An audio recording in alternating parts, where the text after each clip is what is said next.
Kua mana te kōrero, ka hoki te uri o Ngāti Maniapoto a Dan Hooker ki te tapa waru, ki te wero anō i a Michael Chandler i te takunetanga UFC ka tū ki Fight Island i Abu Dhabi. Ka ati ko taua pakangara, tētahi o ngā pakanga nui e rua o te pō.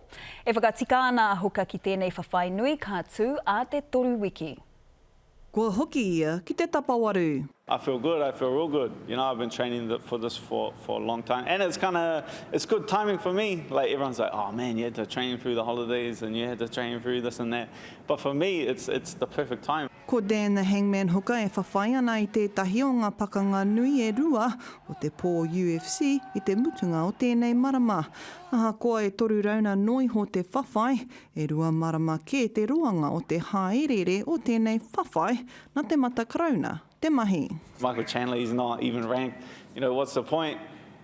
Someone gets hurt in that main event and you miss that spot. You know what I mean? Like, I'd be kicking myself for the rest of my days. This is a game of opportunity.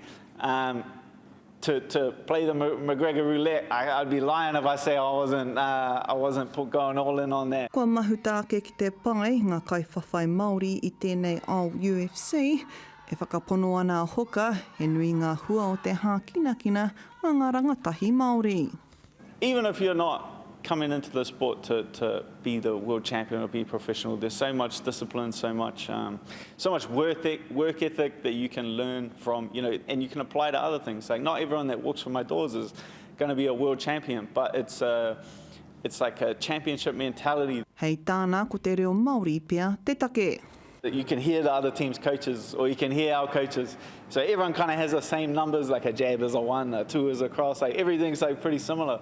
So we'll try to integrate that into our training that, you know, we call the numbers out in Te Reo, so then the other team doesn't know what we're talking about.